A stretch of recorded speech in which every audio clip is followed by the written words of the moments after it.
The early days of June had always brought a quiet sort of joy to Rosehill. The village lay nestled among gentle, wooded hills, its stone cottages draped in ivy and roses, the air sweet with honeysuckle and the faint scent of cut grass. On this particular afternoon, the sun hung warm above the spire of St. Luke's Church, and in the rectory garden, the annual Rosehill Horticultural Society's tea was in full swing. Lawn chairs creaked under the weight of gossiping ladies. A string quartet played modestly beneath a striped marquee.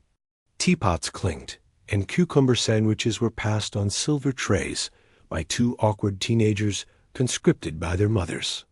It was, in short, the kind of English afternoon Miss Marple had come to know and quietly observe over many, many summers.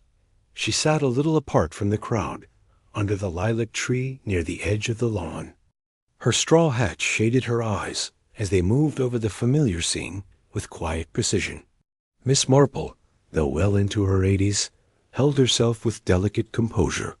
Her knitting needles moved in soft rhythm, a gray wool scarf taking shape, but her mind, as always, was elsewhere.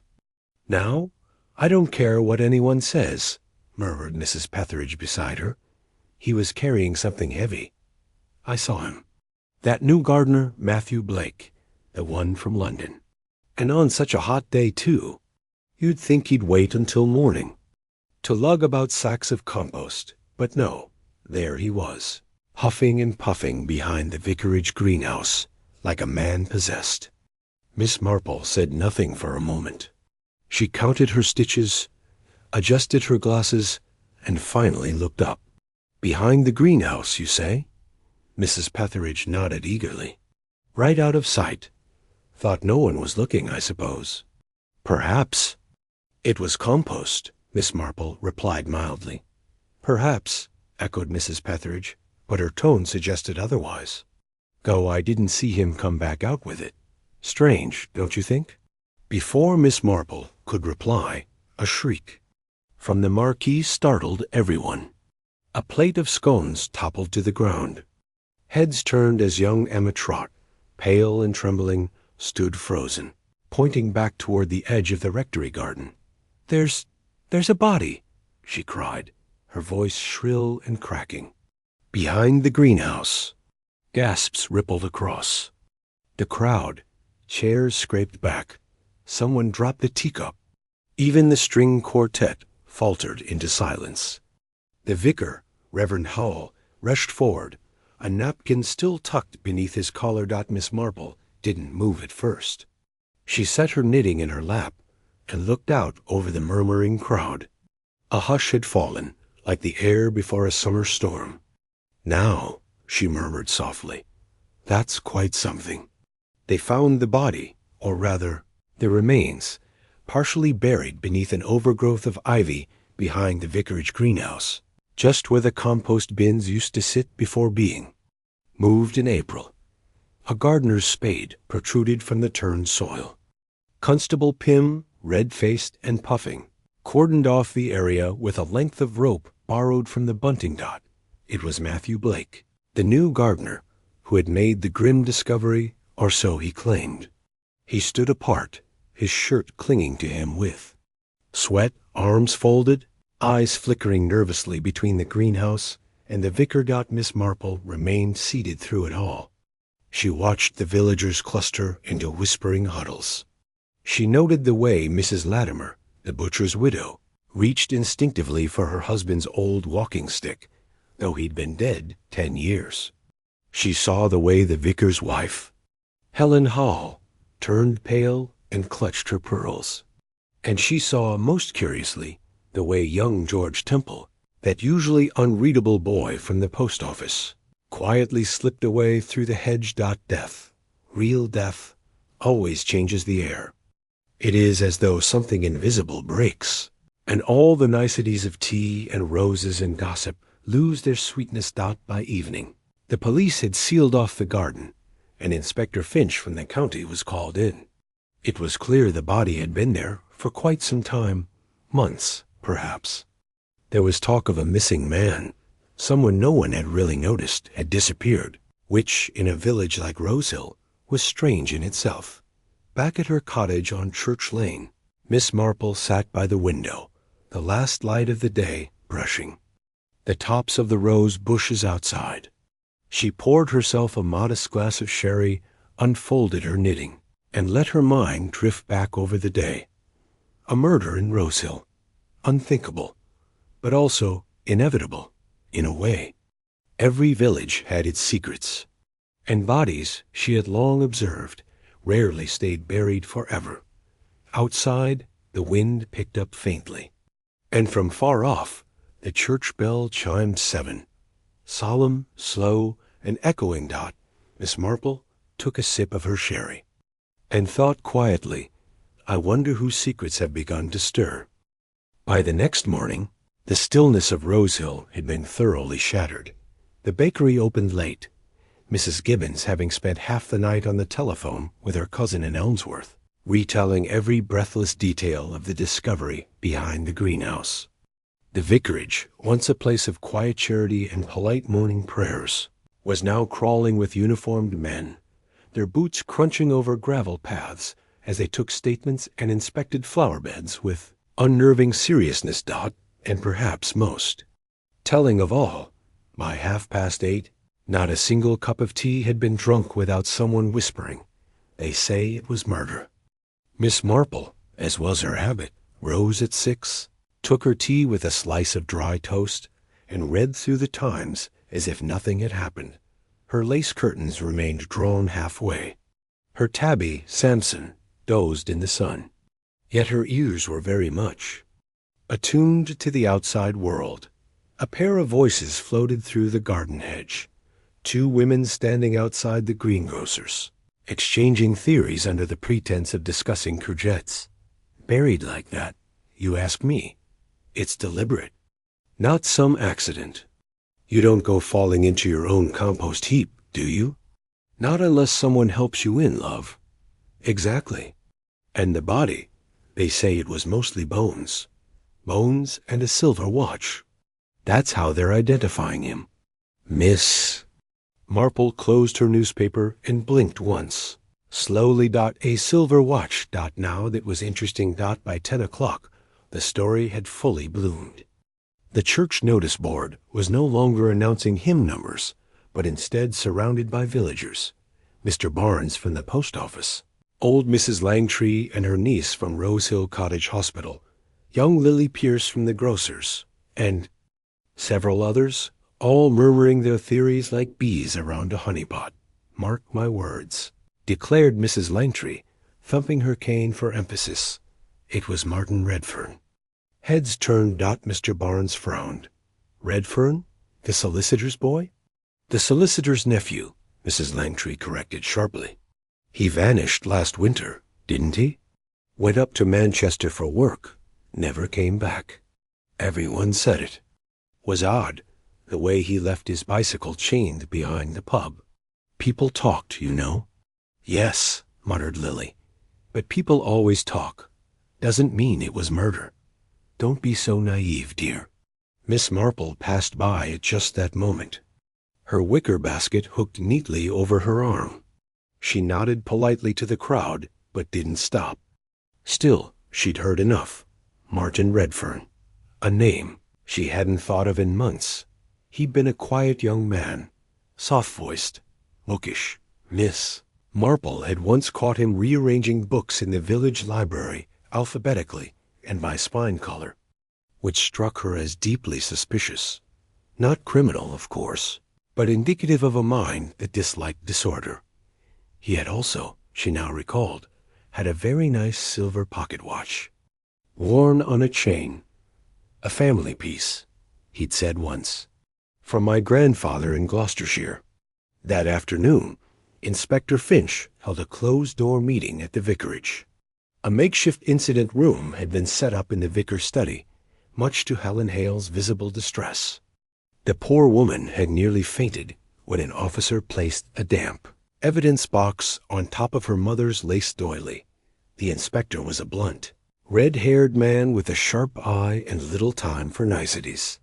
He believed in motive, means, and alibis. And in his opinion, there were already too many of all three floating around Rosehill. He didn't bury himself. He muttered, circling the photo pinned to the vicar's notice board. And someone wanted that body not to be found. "Why behind the greenhouse?" asked Constable Pym, chewing thoughtfully on a pencil stub. "Because no one goes there anymore," Finch replied. "It's overgrown." The vicar had it shut. Since spring. A perfect hiding place. Do we know cause of death? Too early to say. But if it is Redfern, we'll start with his known associates. That solicitor uncle of his, for one. Helen Hallow, standing awkwardly with a tray of tea, gave a small cough.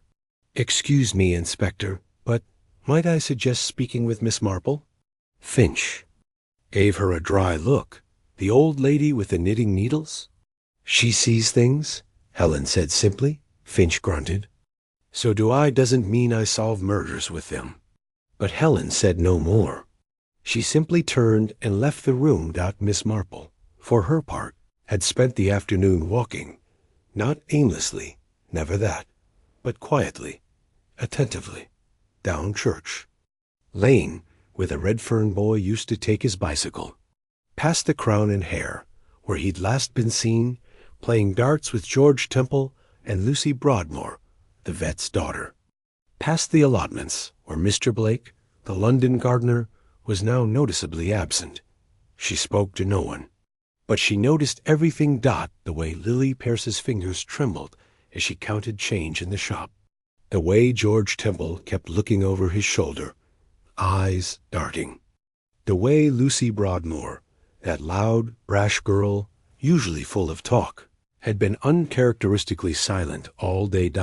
And behind it all, like a low hum in the background, fear. Not panic, not yet, but fear.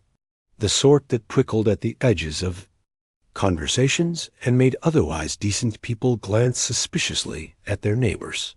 Miss Marple returned home just as the church bell chimed 5. She removed her gloves, set her knitting aside, and walked out to the small back garden. The roses were blooming splendidly. She pinched one bud thoughtfully between her fingers. A silver watch. A quiet young man. A body buried behind a forgotten greenhouse. Something had begun.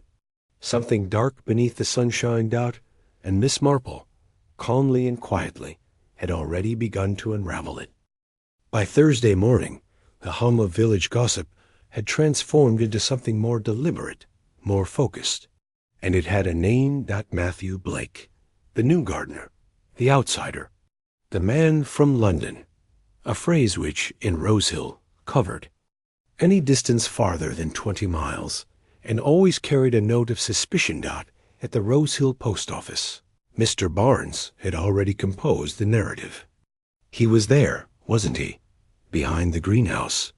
That poor girl Emma saw him there just moments before she screamed. And it was him who called the police, added Mrs. Crumple from the bakery, voice low. People who discover bodies are always suspicious. Well, who else had access to the vicarage grounds? Muttered Harold Sims, who hadn't spoken to Matthew more than twice, but now insisted they'd never quite trusted the look of him. It didn't take long for Inspector Finch to take the bait. Matthew Blake sat stiffly in the vicar's study, sweat beading at his collar despite the cool morning breeze. His dark hair, usually neatly parted, now hung limply across his brow. His hands, rough and calloused from garden work, twisted around a paper handkerchief. "I already told you," he said, for the 4th time. "I was clearing out some ivy near the compost bins. I was going to plant azaleas there next week. I noticed the ground was soft, too soft. Thought it was just bad drainage. Then I saw the edge of something metal, I think. A watch, maybe. And then—" "And you didn't touch it?" Finch interrupted. Blake swallowed. "No, I stepped back. I knew right away it wasn't normal." Finch leaned back in the vicar's worn leather chair. And you've worked at the vicarage how long? Since February. The Reverend hired me after the last groundsman left. Why'd he leave? Blake hesitated. Said something about the place giving him the creeps. I thought it was a joke. Finch raised an eyebrow. Did you know Martin Redfern? Never heard the name until yesterday. Did you kill him? Blake's eyes widened in disbelief. No. For God's sake, I didn't even live in Rose Hill when he disappeared. Finch didn't blink. And yet the body turns up in your compost bed. I just work here, Blake muttered, his voice breaking. I don't even like this village. The inspector had a theory. A simple one. And simple theories, he believed, were always best. Martin Redfern had something someone wanted. Money, perhaps, or a secret. Matthew Blake had a criminal record. A fact uncovered with some satisfaction that afternoon by Constable Pym. An old caution for trespassing during a squat protest years ago. And now Redfern was dead, buried in a patch of ground Blake had access to daily. Case closed? Not quite. That same morning, Miss Marple was having tea with the vicar's wife, Helen Howey. The two women sat in the conservatory, which overlooked the rose garden, and just beyond it, the greenhouse. Helen stirred her tea absently. It's ghastly, she murmured. They've all but accused poor Mr. Blake. I know he's not exactly warm, but I simply can't see him doing something so dreadful. Miss Marple sipped her tea. People often mistake silence for guilt, dear, and outspokenness for innocence. It's rarely so neat. Helen looked up. Do you believe he did it? Miss Marple smiled faintly. I prefer not to believe anything until I've had a proper look at the evidence. There was a pause. Then Helen leaned closer. There's something I haven't told the inspector. Miss Marple's eyes sharpened. Oh, the day before. The body was found. I was pruning the rose arch. It overlooks the back path, you see. And I saw someone. Not Matthew Blake. Who? A girl. Blonde. Thin. She was near the greenhouse, crouching as though she were looking for something. Do you know her? Helen hesitated. I think it was Lucy Broadmoor, but I can't be sure. Miss Marple sat quietly for a moment. Then she set down her cup with a soft clink. That's very helpful, dear. Later that evening, Miss Marple took a walk. Nothing out of the ordinary. Just the same slow pace down the gravel path beside the cemetery wall. Her frame was small and fragile-looking, but her eyes, pale blue behind the lenses, missed nothing. She passed Lucy Broadmoor near the edge of the duck pond. The girl started when she saw her. Oh, Miss Marple, you gave me a fright. I'm sorry, dear. It's such a lovely evening, isn't it? Yes, it is. You were close to Martin Redfern, weren't you?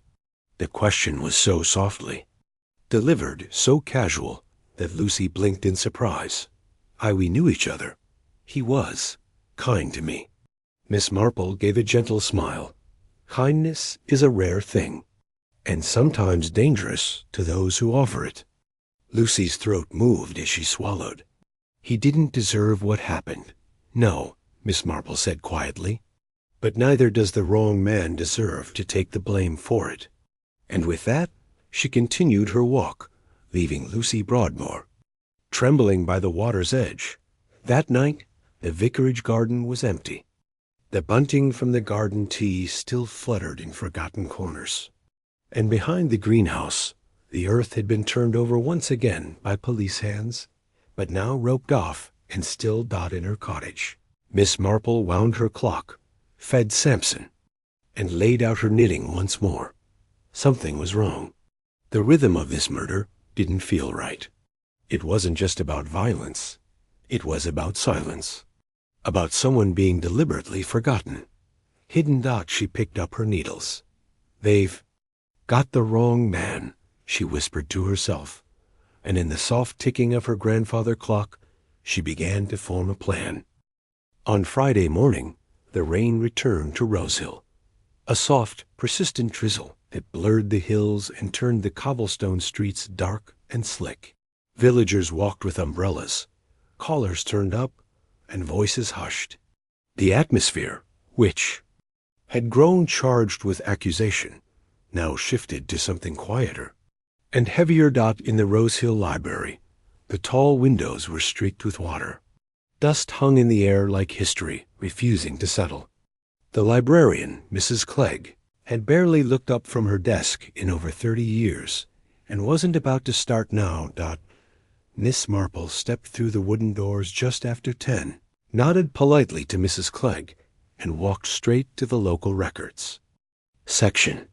Her fingers, pale, with soft veins like ivy, moved deftly through the drawers of clippings, newsletters, and old parish bulletins. She wasn't looking for something specific. She was looking for what was missing. Martin Redfern had come to Rosehill 2 years prior, newly qualified and shy. His uncle, Basil Redfern, was the town solicitor, and a man not much liked, but universally used.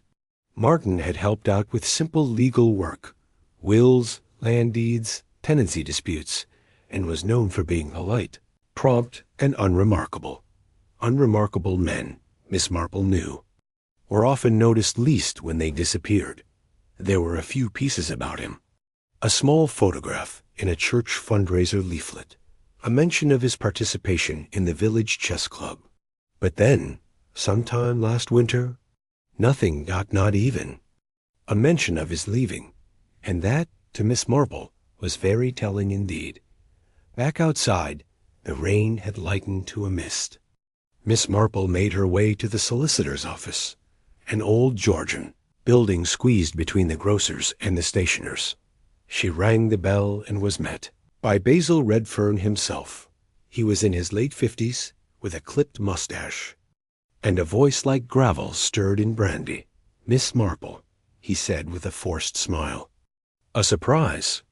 I don't mean to intrude, Mr. Redfern. I only wondered if I might speak with you about your nephew." His face barely changed, but his eyes hardened. "I've already spoken to the police. There's nothing I can add." "I understand. But I thought perhaps you could tell me about his life before he left. He made very little noise departing, didn't he?" Redfern's jaw flexed. Martin was private. He didn't enjoy village life. Said it was stifling. Wanted to move on, yet he left his bicycle chained behind the pub? There was a flicker, irritation, or unease. He was always forgetful. Was he in trouble? A pause. Not that I was aware of. Miss Marple nodded slowly. Did he have any enemies? No. But then, people rarely declare themselves as such, do they? She gave him a long look. No, they don't. Outside the solicitor's, Miss Marple didn't turn back toward her cottage. Instead, she walked across the square and up the muddy lane toward Rosehill's edge, where the Broadmoor house sat in overgrown solitude behind rusted gates. Lucy Broadmoor lived there alone now, her parents having moved to Bristol years ago. Her grandfather had once been the village vet, a stern man with a fondness for horses and a dislike of nonsense. Miss Marple knocked twice on the weather-stained door. It opened slowly. Lucy looked tired, pale, a bit older than her 22 years. "You came," she said simply. Miss Marple smiled gently. "May I come in, dear?" The sitting room smelled faintly of damp and lavender furniture polish. Books were stacked haphazardly along the floorboards, and a kettle boiled somewhere in the background. "I haven't had many visitors," Lucy said quietly, handing Miss Marple a chipped porcelain cup. "You mentioned Martin was kind to you." Lucy sat across from her, staring into the steam. "He was. He listened, really listened. I was working part-time at the surgery, helping with files. He'd come in to sort legal documents." "Were you in love with him?" Lucy's fingers gripped the cup more tightly. "I think I was, but it wasn't like that for him." Miss Marple tilted her head. "Oh? He was already involved. Miss Marple's eyes didn't waver. With whom? Lucy hesitated. Her throat bobbed. Helen Hull. The words landed. Like stones dropped into still water. Miss Marple didn't react, not outwardly, but inside, her mind came alive. Reverend Hale's wife. The quiet, delicate woman who served tea with trembling fingers. Miss Marple had noticed, of course, the sadness in her eyes, the absent-mindedness. But she had not expected this. Did the Reverend know? Miss Marple asked softly. Lucy nodded. I think he found out. By sunset, the rain had cleared. Rose Hill was awash in a copper glow, and the mist curled along the lanes like secrets come to life. At the vicarage, Helen Hull stood in the rose garden, looking out at the distant hills. Her hands were folded in front of her, still and white. Inside, Reverend Hull spoke with Inspector Finch. I didn't want it getting out, he said, voice low. My wife was lonely, and Martin was young. It was a mistake. Did you confront him? Hull looked away. Once I told him to end it, and then he vanished. And you didn't think to mention that to the police? I didn't. See the point? Finch narrowed his eyes. You saw the man your wife was having an affair with disappear, and you didn't see the point. I'm a man of God, Inspector. I'm not perfect. But I'm not a murderer. Miss Marple sat at her desk, the light of her reading lamp casting long shadows. Before her lay a folded page from an old parish newsletter. On it was Martin Redfern's photograph. He was smiling faintly. Calm, clean-cut. A young man who should have had years ahead, but someone had taken those years, and someone had buried him in soil meant for flowers. Miss Marple folded the page carefully. There were lies in Rose Hill, and one of them was about to slip. The next morning arrived bright and crisp, as if nature itself had decided to overcompensate for the darkness unfolding in Rose Hill. Sparrows danced on the low stone walls, and the air carried the scent of freshly turned earth and damp hedgerows. But beneath the sunlit surface, something in the village had shifted. Miss Marple, walking to the corner shop for her usual sultana biscuits, felt it instantly. That barely perceptible tightness in people's voices, the nervousness in glances, exchanged over milk crates and Morning Post. They all knew now. Not the details, not the proof, but the shape of it, like a shadow cast without a body. There had been love involved, and worse, betrayal.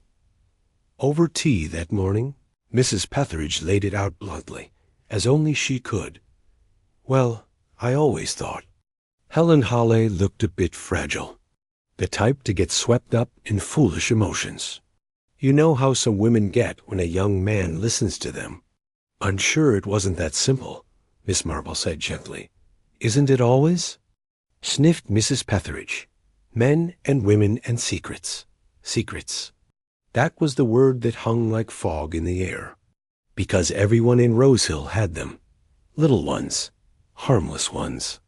But some, Miss Marple knew, were sharp enough to kill. She visited the Reverend Hull late that morning, after he'd finished leading a quiet communion. The vicar looked thinner than usual, and older. His black cassock hung looser around the shoulders. I suppose you've heard, he said, motioning for her to sit. I have, yes, Miss Marple replied. You told the inspector? I did. I should have sooner. But you understand. Protecting Helen felt like my only task in all this. Miss Marple studied him. Did she love him? The question hung there a moment. I think so, he said. In her way. Martin was gentle with her. I hadn't been, not for years. She was lonely. And I was always married to the church. And did you ever confront her? He hesitated. No, only Martin. I told him it had to stop. Miss Marple gave a slow nod. That's very controlled of you? The vicar looked up, weariness in his eyes. There's very little left of me these days, Miss Marple. except control. Later, as she passed the edge of the village green, she came across Lucy Broadmoor again, this time seated on the bench by the war memorial, staring blankly into the middle distance. Miss Marple joined her wordlessly. For a few minutes, neither spoke. Then Lucy said, "I think he knew he was in danger." Miss Marple turned to her. "Martin?" Lucy nodded. "He said strange things near the end. That he'd found something. That he'd done something stupid." "Did he tell you what?" "No, just that someone had threatened him. I thought he meant the Reverend, but now I'm not sure." Miss Marple folded her hands in her lap. "Do you think it was about Helen?" she asked. Lucy didn't respond right away. "No, I think it was about the solicitor's office." That same afternoon, Miss Marple paid a second visit to Basil Redfern. He was clearly displeased to see her. "You must understand," he said after some prodding. "Martin was bright, but too curious for his own good. I told him so. We handled very delicate matters here. Land, wills, investments." "Did he uncover anything unusual?" Miss Marple asked, sipping the bitter tea he had poured. Basil shifted. "Perhaps. But if he did, he didn't share it with me." She held his gaze. "He disappeared 2 weeks after working on the will of George Ackerman. Do you remember that?" Basil frowned. "Of course. Old George died childless. Left the whole estate to a cousin in Devon." "Did he?" Miss Marple asked softly. "What are you implying?" "I'm not implying anything. I'm merely curious. Because Martin told someone he'd seen something odd in that paperwork, something that made him afraid." Basil Redfern's cup clinked against the saucer. "I think you should leave, Miss Marple." She did leave, politely, without fuss. But her mind was now racing. Martin had stumbled across something deeper than an affair, something legal, possibly criminal. And someone in Rosehill, or just beyond it, had killed to keep it buried. Miss Marple stopped at the post office on her way back. Mr. Barnes, as usual, was sorting parcels behind the counter. "Oh, and there's something for you, Miss Marple," he said, reaching behind. "From Elmsworth Archives. Didn't know you were doing a bit of research." Miss Marple smiled. "Just indulging my curiosity." She opened the brown envelope as she walked home. Inside was a copy of George Ackerman's original will and an addendum that had, mysteriously, never been registered. It left the estate to someone else entirely. To Martin Redfern. Miss Marple stopped mid-step, heart quiet but firm. Someone had erased Martin, not just from the earth, but from the records. They'd buried his body and his inheritance, and someone else now held this land. That evening, as the sun dipped and the first stars blinked above Rosehill's rooftops, Miss Marple sat in her armchair beside the fire.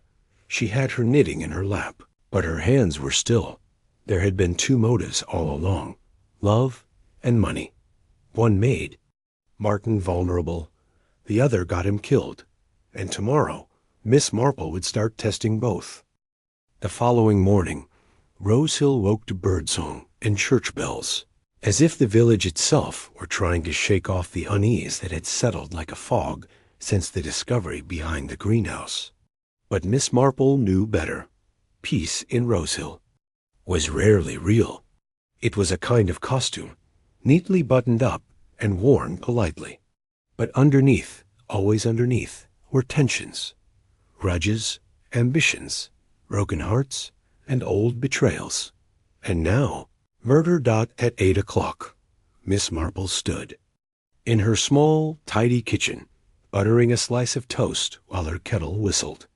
To an observer, she might have appeared entirely unbothered. But behind her eyes, something very precise was happening.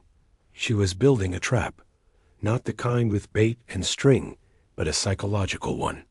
Something soft, subtle, the sort that revealed things not through confrontation, but by letting people speak just enough, and then watching what they didn't say. By 10, she was sitting with Inspector Finch in the corner of the vicarage study, a teacup in her lap, and her expression as gentle as ever.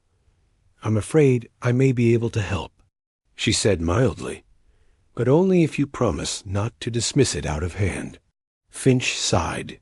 He had learned by now that Miss Marple's ideas, however odd they seemed, had a way of leading places. "Go on, Miss Marple." "I believe," she said, "that the person who killed Martin Redfern did so because of a legal document." "A will?" She nodded. "The will of George Ackerman. You know it, of course." Finch shuffled his notes. "Ackerman, yes, left his estate to a cousin in Devon." Miss Marple reached into her handbag and handed him the copy from Elmsworth Archives. "This addendum was never filed," she said, "but it exists, leaving everything to Martin Redfern." Finch scanned the paper. His brows knit together. "If this is genuine, oh, I imagine it is. Which raises the question, who benefits from its absence?" Finch blinked. "Basil Redfern. Precisely. The estate passed to the cousin, who later sold the land at a tidy profit to Mr. Redfern himself. Quietly, of course." Finch's fingers tightened around the paper. "And you're saying Basil knew about this addendum?" "I'm saying Martin did," Miss Marple replied. "And then Martin vanished." Finch stood. "I'll bring him in." Miss Marple shook her head. Wait. We'll get nothing useful from him just now. He'll deny everything. Men like Basil don't slip when they're challenged." Finch raised an eyebrow. "What do you propose?" "A tea," Miss Marple said sweetly, "and a few pointed words, shared in the right place." That afternoon, Miss Marple sat in the window of Greta's tea room, the only cafe in Rosehill, with a slice of Dundee cake and a pot of Earl Grey. She had chosen a corner table in full view of the door, but half hidden by a stand of postcards. She waited exactly 20 minutes.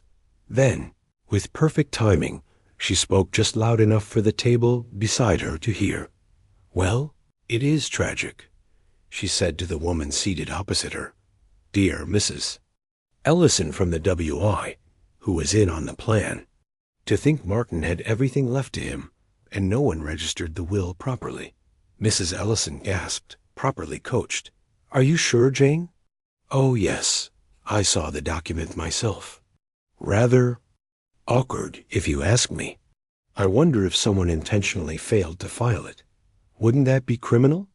She said it softly, but clearly not enough for Lucy Broadmoor, seated 2 tables over with a notebook and cold coffee, to overhear. Lucy's face drained of color. She stood abruptly, knocking her chair against the table leg, muttered something, and fled the tea room in a rush that Miss Marple didn't follow. She simply poured another cup and smiled. That evening, she found Lucy sitting on the stone steps behind the village hall, pale and shaking. "You lied," Lucy said before Miss Marple. "Could speak.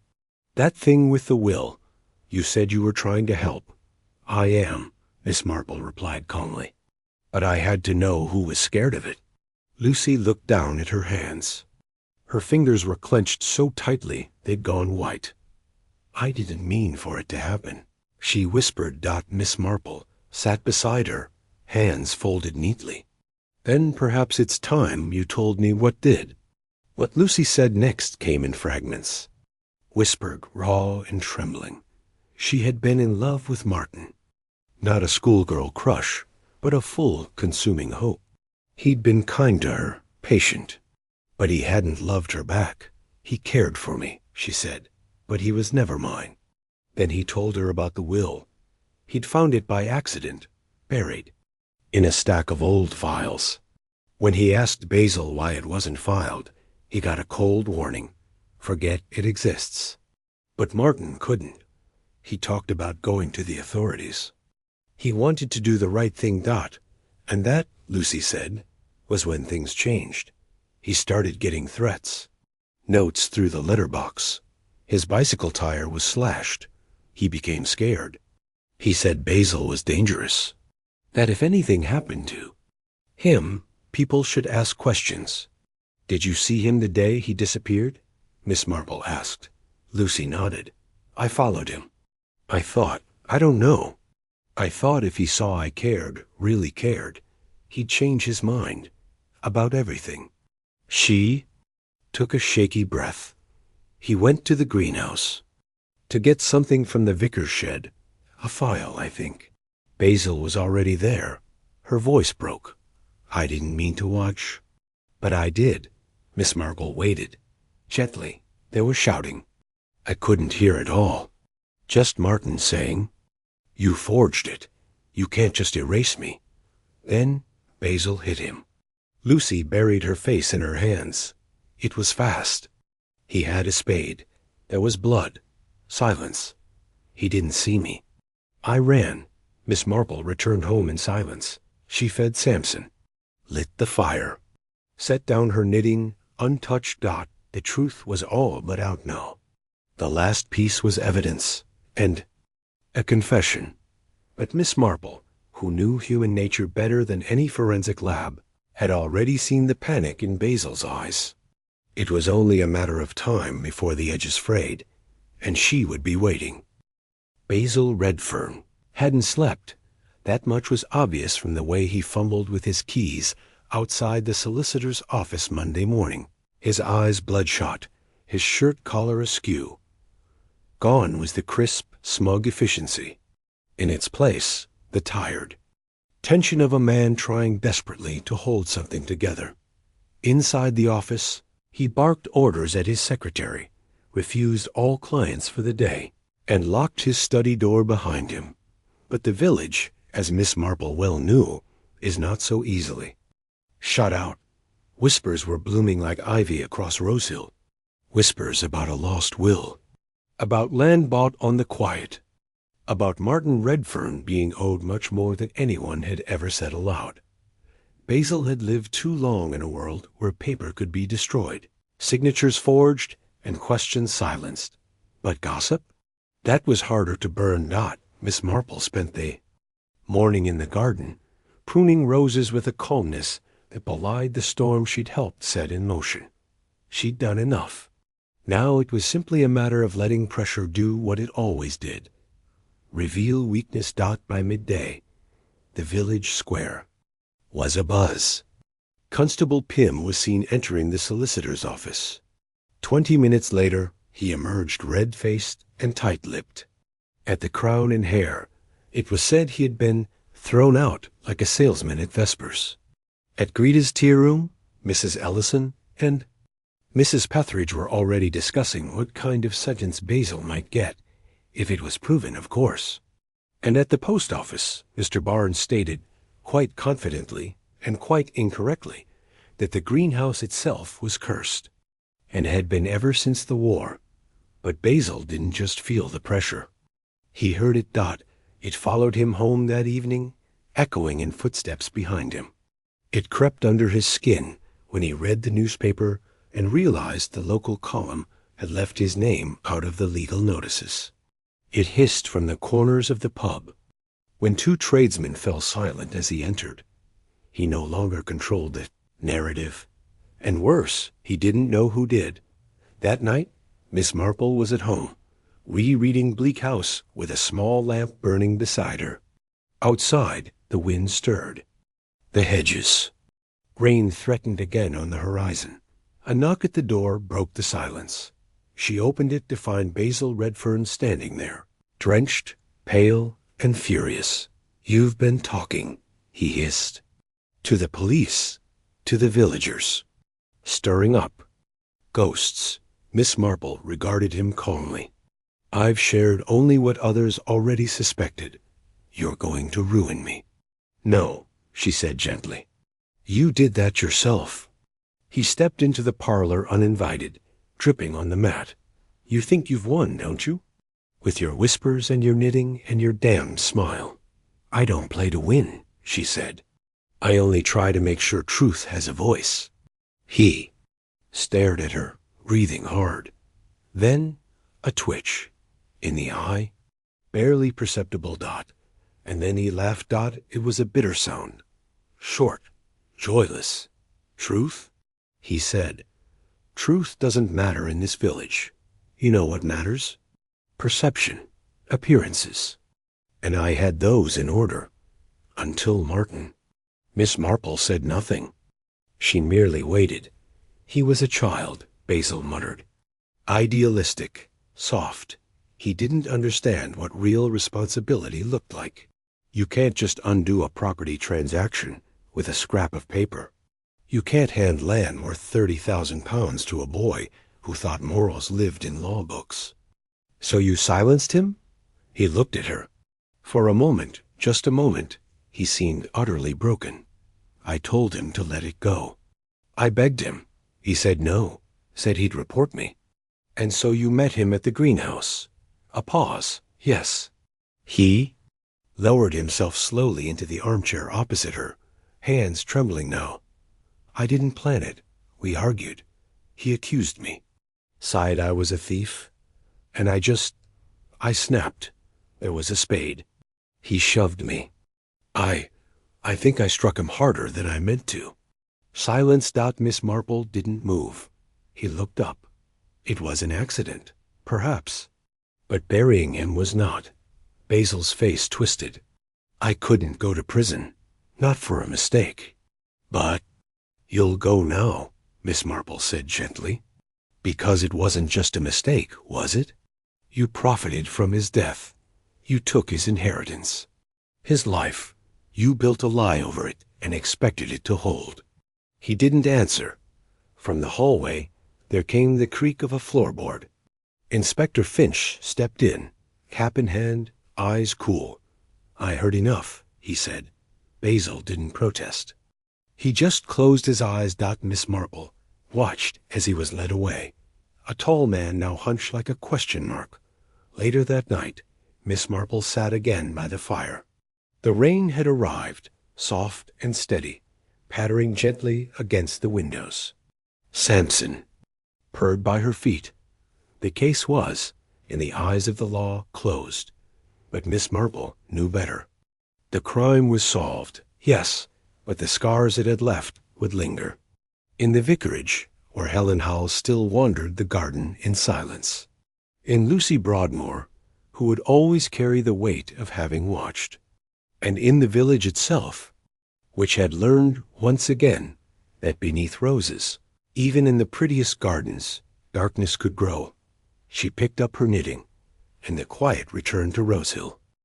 3 days had passed since Basil Redfern was taken from Rosehill in a quiet police car, and though the official word was awaiting charges, no one in the village had any doubt left. The truth had not just surfaced, it had landed with the weight of a tombstone. But in Rosehill, life insisted on continuing. The bakery reopened with cautious cheerfulness. Mr. Barnes, at the post office, resumed his usual muttering about stamp shortages, as though murder hadn't momentarily made headlines.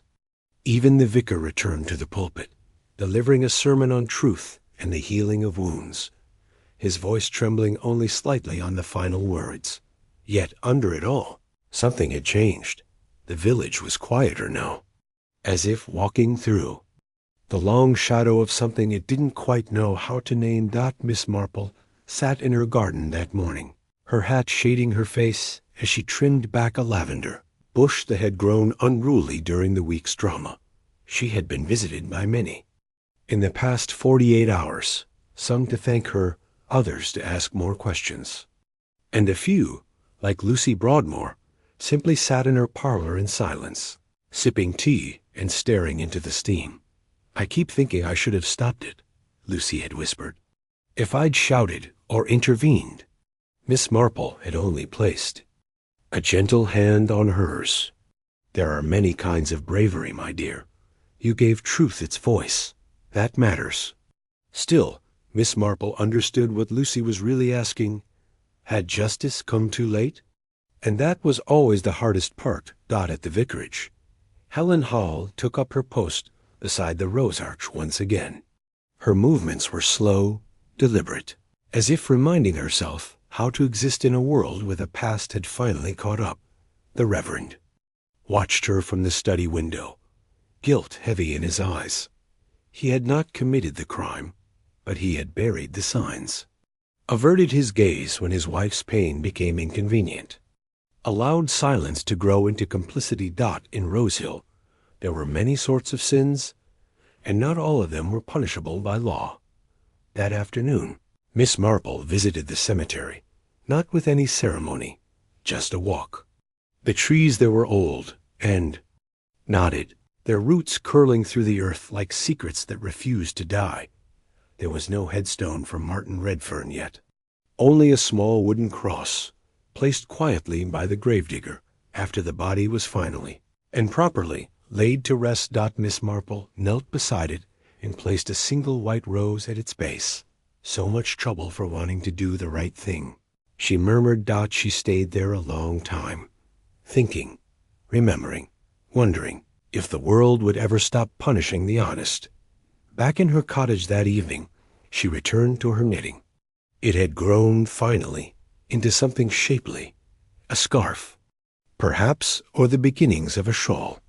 The rhythm of it calmed her. The gentle click of needles, the loop and pull, the neatness of each row. So unlike the lives she so often had to untangle. Samson jumped onto the chair beside her and curled into a ball, purring softly. A knock at the door broke the quiet. It was Inspector Finch. "I just thought I'd say." "Thank you," he said, awkwardly holding his hat in both hands. "We might not have got there without you," Miss Marple smiled. "I expect you would have. Eventually. But truth does tire of waiting." Finch laughed quietly. "You ever think of joining the force?" "My dear Inspector," she said, standing slowly, "if I'd wanted to be a policeman, I'd have done it 60 years ago, before half of you were born." He chuckled, nodded, and tipped his hat. "Good night, Miss Marple." When the door closed, she stood in the hallway for a moment, listening to the silence. It was different. No, not heavy. Not haunted. Just quiet. In Rosehill, peace had returned. But not the naive, brittle peace that existed before. This was the earned kind. Quiet, knowing, edged with sadness, but steadied by truth. Gardens would bloom again. The bakery would sell its scones. Children would laugh along the stream. But Martin Redfern's name would not be forgotten. And beneath the greenhouse, now emptied, cleared, and finally restored, nothing but soil and roots remained. Life had come back, but Rosehill would never quite be the same. For 3 days, Rosehill held its breath, and then slowly began to exhale. People spoke Martin Redfern's name without flinching. Basil Redfern's office was closed, its window shuttered, and its brass placard removed. A dusty "To Let" sign was posted in the front window, as if the building itself wished to forget. But just as the village began to find its balance again, something unexpected and unwelcome stirred beneath the surface. It began with a noise. Clatter. A sharp metallic bang in the night, and it came from the greenhouse. It was Lucy Broadmoor who heard it first. She'd taken to walking in the evenings, seeking solace in movement. That night, as she passed the vicarage garden just before dusk, she heard it. A loud clunk, followed by the unmistakable sound of glass shifting, not breaking, but moving, as though a panel had been removed or pushed aside. She froze. The greenhouse had been locked since the body was removed. Inspector Finch had ordered it sealed until the full report was completed. No one should have been inside, but someone was. Lucy crept to the edge of the hedgerow, heart thumping. Through the dusky light and the condensation-fogged glass, she could make out a figure, bent low, rummaging near the compost bed. And then, just as suddenly, the figure straightened, pulled something from the soil, and fled into the trees. Lucy stepped out from the hedge, too late to stop them, but just in time to see something glinting in the dirt they left behind. The next morning, Miss Marple received a visitor just after breakfast. Lucy stood pale and shaken at her doorway. "Something's not over," she said. Miss Marple didn't ask questions. She simply invited her in, sat her by the hearth, and handed her a blanket and tea. And then Lucy told her everything about the figure in the greenhouse, the noise, the flight, and the object she found partly uncovered in the soil. It was still in her pocket. She placed it carefully in Miss Marple's hand. A locket. Old, delicate, covered in grime. But when Miss Marple opened it, her fingers slowed. Inside was a faded photograph of a woman, elegant, with high cheekbones and sorrowful eyes, and behind it, tucked into the back flap, a folded note, only half legible after being exposed. To the damp. Miss Marple read it aloud softly. You promised you'd keep it hidden. No one must ever know what happened that summer, not even Martin. The name hung in the air like a ghost. By mid-morning, Miss Marple and Inspector Finch stood together in the greenhouse. The compost had been disturbed again, a narrow trench where someone had dug recently.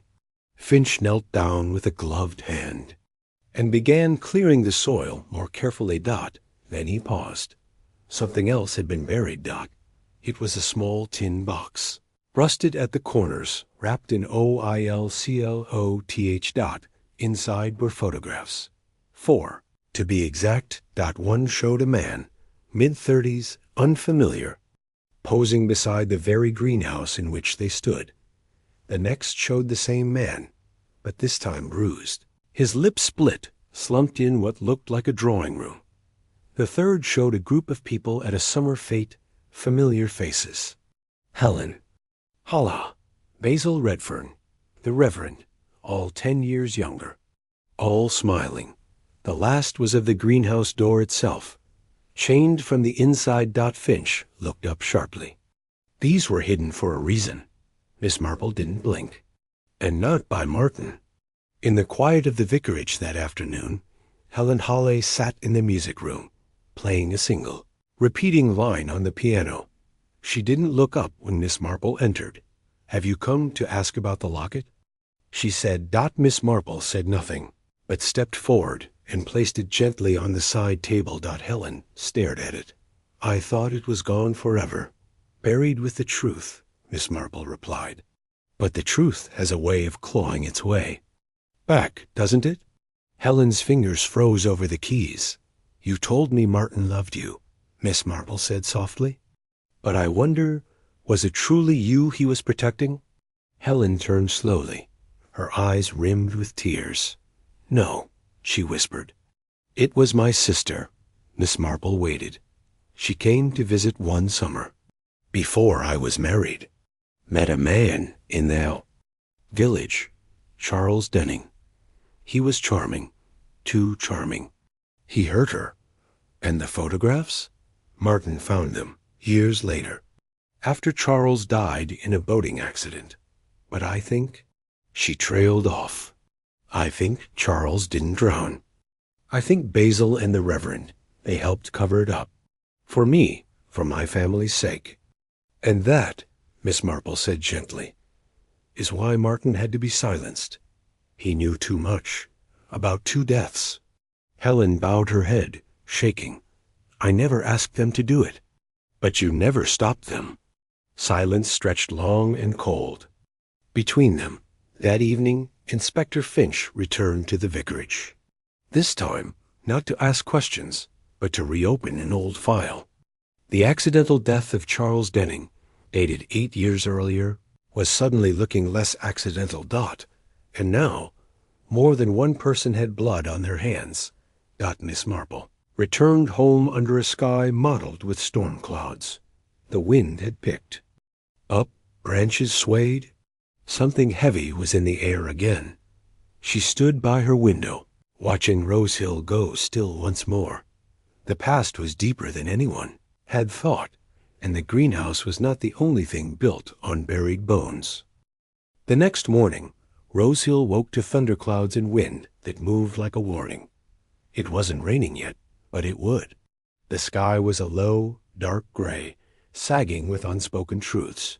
Miss Marple stood by her kitchen window, her hands wrapped around a cup of tea gone cold. She was not thinking about the weather. She was thinking about Charles Denning, a name barely remembered now in Rosehill. Just another summer guest who left and never returned. Just another accident no one had reason to question. Until Martin Redfern found proof that it wasn't. And now two things were certain. Martin had been silenced not only to protect money, but to bury the truth about a much older crime at Rosehill Police Station. Inspector Finch sat in a flood of paperwork. He had opened the 17-year-old file on Denning's death and immediately noticed something odd. The police report had been signed by Reverend Hollow as a witness, though no formal statement was included. That wasn't standard. Even stranger. The doctor who signed the postmortem had since died, and the notes, such as they were, made vague mention of a struggle and possible bruising. Finch picked up the phone. "Get me the files from the church archives, and see if we can find anyone still living who worked at the old Broadmoor estate. Anyone who remembers the Denning case." The clerk blinked. "You think it's connected to the Redfern murder, sir?" "I don't think anything in Rosehill happens by accident," Finch muttered. Miss Marple, meanwhile, was doing something much older and much more dangerous. She was knocking on doors. Not police doors. Not public offices. Memory doors. Began with Nora Price, who had been the Broadmoor housemaid when Helen's sister Judith visited years ago. Now in her 70s and living with arthritis, Nora was still sharp as cut glass. "Oh, I remember Mr. Denning," she said, sitting with Miss Marple in a kitchen that smelled of liniment and orange marmalade. Handsome, loud, thought the world owed him a laugh and a drink. Judith was smitten? For a few weeks, yes, then terrified.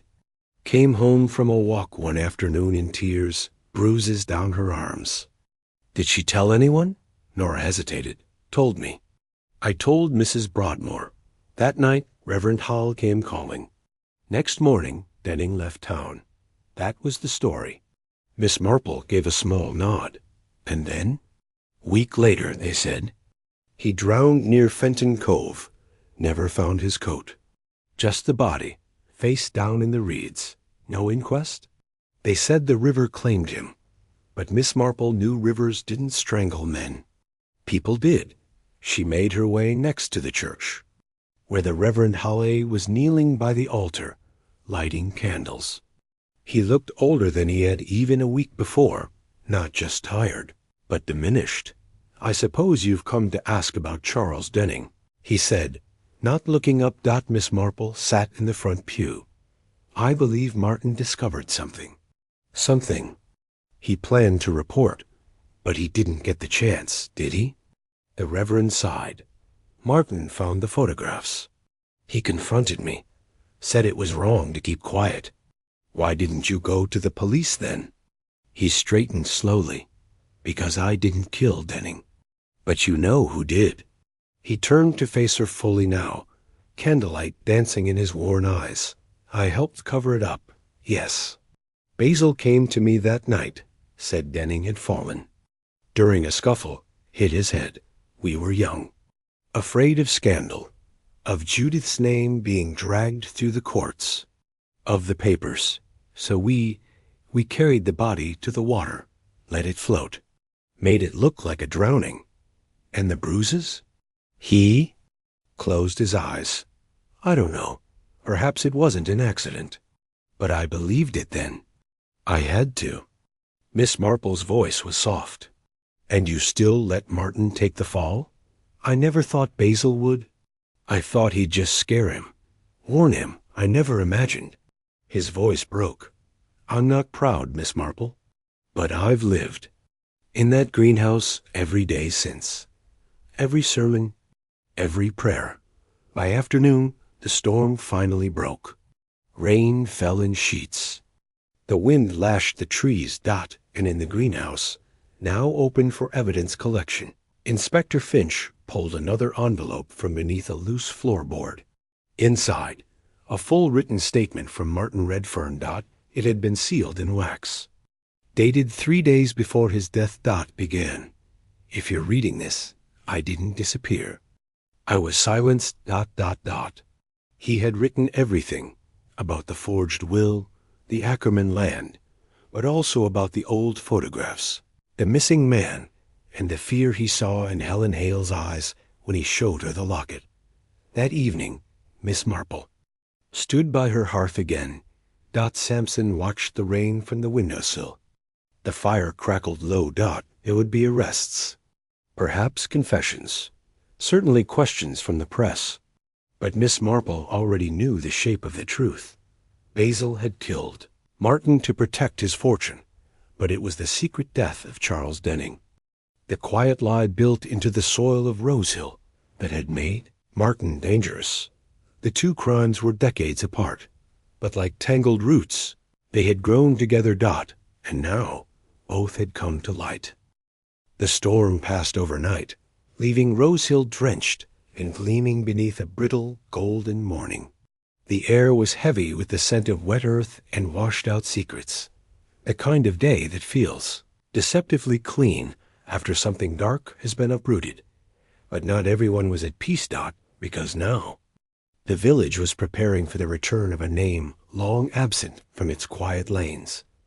Judith Hawley, the girl who once vanished from Rosehill, just after a summer of whispers. The sister of Helen. The ghost at the center of it all. Miss Marple stood at the edge of the vicarage path as a black car pulled into view, its tires slow over the gravel. The door opened, and for a moment, just a breath, it felt like time had folded back on itself.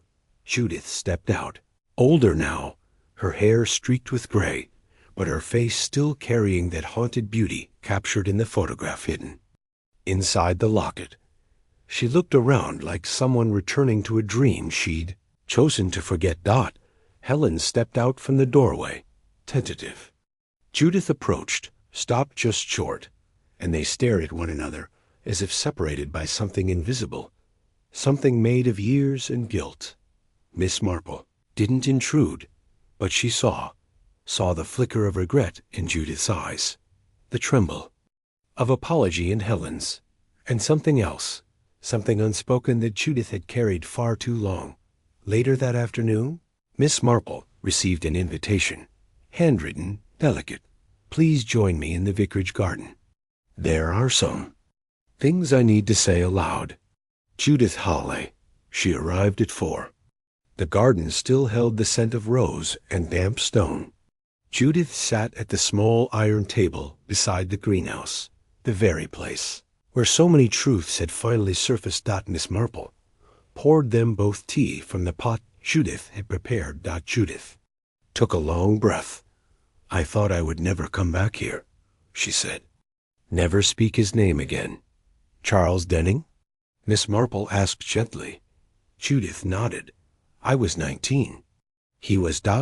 persuasive. Dangerous. I didn't know it at first. By the time I understood, it was too late. I tried to leave, and that's when she swallowed. He hurt me. Your sister told the family? No, she told Basil. I don't know what she said exactly. Only that 2 days later, Charles was gone. They said he left the village, but he didn't. Judith looked down.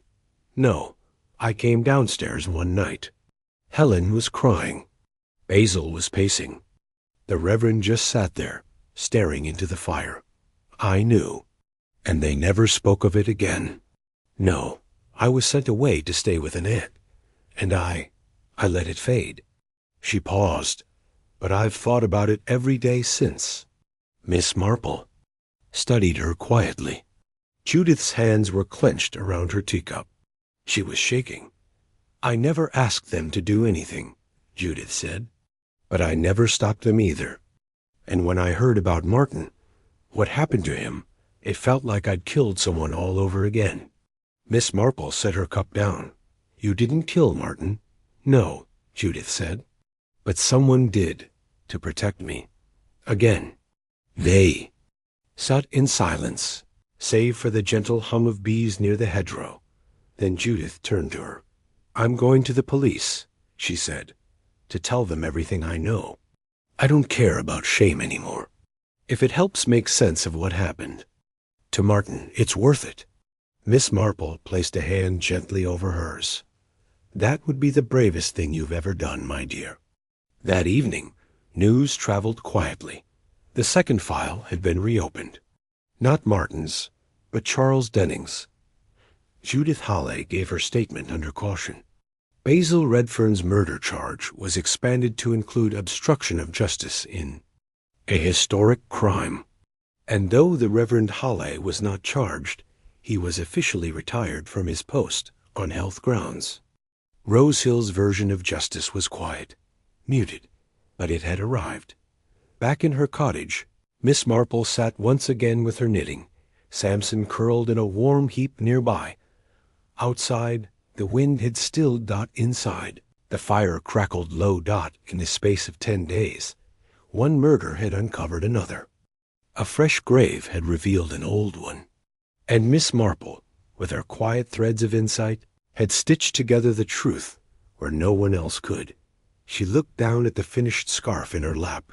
Neat, precise, sturdy Dot, a comforting thing. Like justice. Dot at last, she thought. Rosehill could sleep. But just as she reached to fold the scarf, she noticed something strange in her mail. A small envelope, no return address. Inside was a card, typed in crisp black ink. "There are still things buried in this village, and not all of them are yours to uncover. A friend." Miss Marple stared at it for a long time. Then, calmly, she folded it shut. The past was not quite done with Rosehill, after all. Miss Marple did not often receive anonymous letters, certainly not threatening ones. She studied the crisp card once more. No smudges, no handwriting. Just the message. There are still things buried in this village, and not all of them are yours to uncover. A friend. It was not a threat in the traditional sense. No violence promised. No name revealed. But Miss Marple, who had spent a lifetime reading people more clearly than letters, understood what it meant. Someone was frightened. Frightened enough to warn her, but not brave enough to be direct. And that, she thought, was always where true danger lived. In fear, pretending to be civility. Dot, she tucked the letter away and went for a walk. The village was still. Too still. Dot. It was the quiet that came not after resolution, but after exposure, when people were adjusting to what they now knew, and dreading what might come next. Dot, at the churchyard, a man was pruning the hedge around Martin Redfern's new gravestone. Simple granite, clean. No inscription beyond his name, and the dates. Miss Marple paused, watching. Then, as the man turned, her eyes narrowed. Dot, it was Ronald Sims, a name rarely heard, and a face even more rarely seen these days. He'd once been the gardener at Broadmoor House, then later worked part-time for Basil Redfern. But he'd left suddenly 5 years ago after a supposed falling out with the vicar. Now here he was again, back, quiet, clipping the hedge. Of a boy murdered for knowing too much, and looking right past her. Miss Marple called on Inspector Finch that afternoon. She placed the envelope on his desk. He frowned. "You think this is connected?" "I think it's left over," she said, "from whatever still hasn't been spoken." Finch studied the typeface. Courier font. Typewriter, not printer. "That narrows it a bit. We'll see if the lab can trace the ink. And Ronald Sims is back in the village." Finch looked up. "Sims, the gardener?" "More than that," she said. "He was at Broadmoor the summer Charles Denning died. And later, he worked for Basil Redfern. He may have seen more than anyone knows." Finch's brow furrowed. "He never came up in the original investigation. Perhaps someone made sure of that." That evening, Miss Marple paid a visit to Nora Price again. Did Sims know about Denning? She asked simply. Nora hesitated. Then she stood and walked to a drawer. She returned with a photograph. It showed a group of Broadmoor staff. In the garden, all standing beside the greenhouse. And there, unmistakably, was Ronald Sims, younger, holding pruning shears. Standing just behind Charles Denning. I heard shouting that week, Nora said. Thought it was Judith and Charles. But now, looking back, it might have been Sims. Miss Marple studied the photo. Sims' eyes weren't on the camera.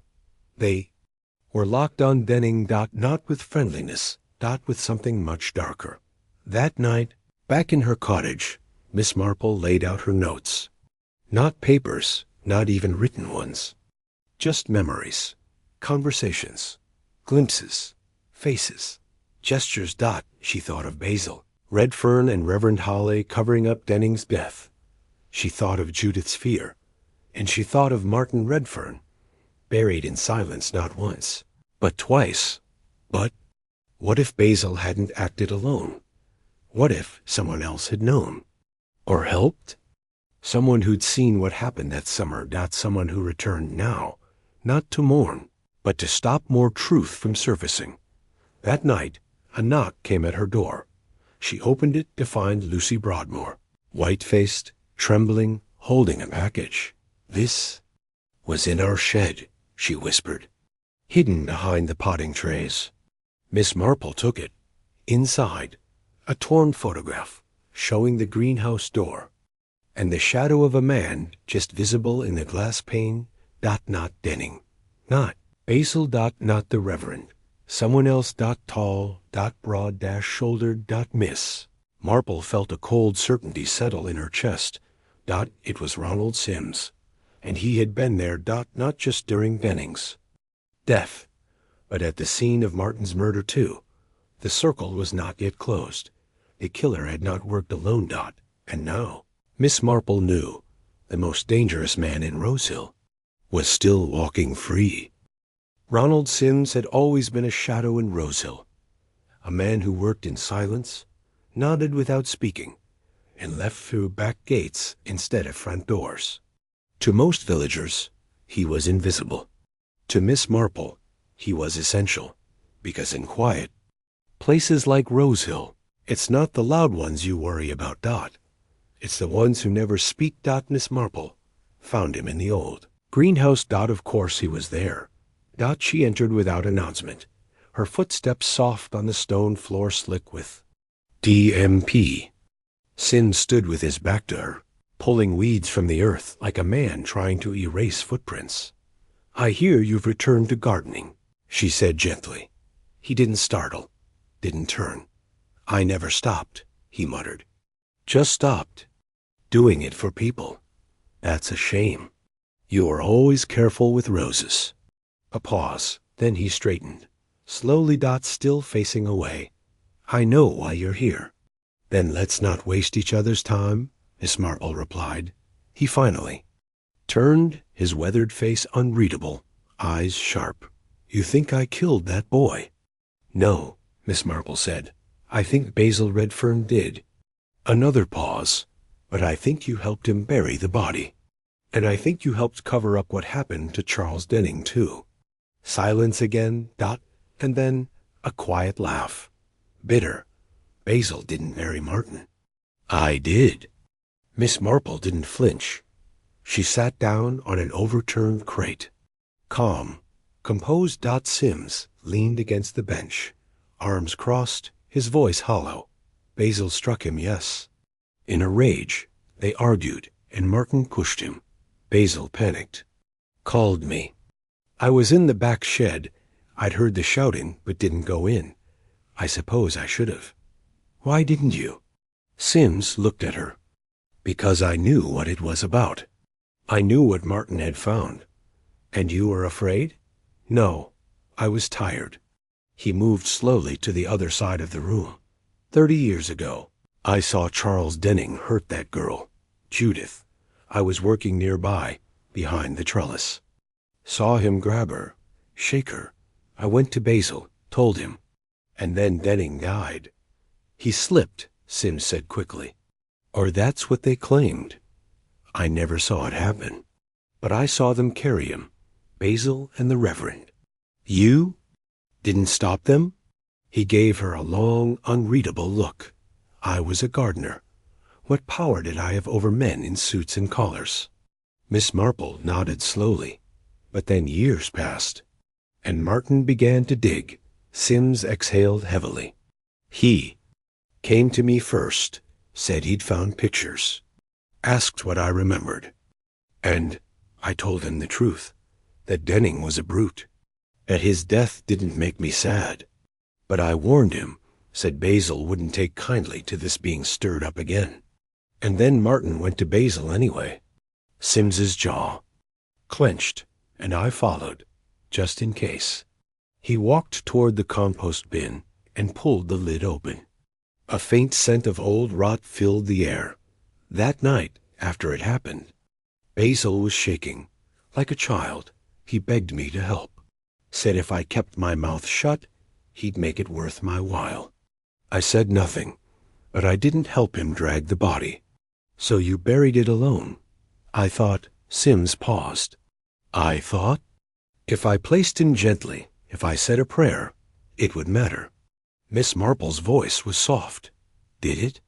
Sims stared at the dirt. No. She stood. You know this will come out. He nodded. I'm not afraid of prison. I've lived with this weight longer than most men serve. But there's more, isn't there? She said gently. Something about Denning. Sims looked. At her, really looked, and walked over to the workbench and pulled out a sealed envelope. This is Denning's letter. He said, found it in his coat pocket after he died. I kept it all these years. Miss Marple took it, opened it carefully. Inside was a single page. If anything happens to me, it was no accident. I know too much about Judith, about the Broadmoors, and about the land they're trying to sell beneath the vicarage. That land isn't clean. It never was. Miss Marple's breath caught, not because of the accusation, but because of the date. It had been written a week before Denning's death. Sims whispered, he tried to blackmail them, and he died for it. Outside, the rain had begun again. Sims didn't resist when Inspector Finch came for him that evening. He simply handed over the letter, nodded at Miss Marple, and said, some weeds grow back no matter how often you pull them. Miss Marple watched as he was led away, and this time she felt no triumph, only sorrow. For Martin, for Judith, all the truth that had come too late. That night, Rose Hill was darker than usual. The lights in the vicarage were off early. The church bell didn't ring. And in the greenhouse, the door creaked on its hinges. Empty now, but not clean. Some stains never leave. There are truths in every village that no one writes down, but occasionally, rarely, someone does. And when they do, the page tends to vanish into drawers, or under floorboards, or behind walls, sealed away by those who fear what paper can. Prove. Miss Marple had seen it before. So when she woke the next morning with a single thought, why would Denning mention the vicarage land? She knew it wasn't idle curiosity. It was a thread, and threads, once pulled, never stay quiet. She began at the church, not out of sentiment, but out of logic.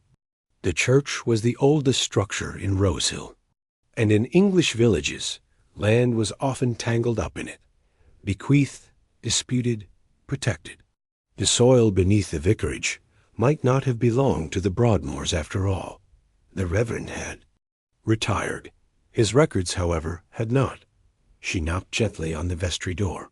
Inside, Mr. Peabody, the elderly clerk who'd served 3 vicars in his time, greeted her with a polite, uncertain smile.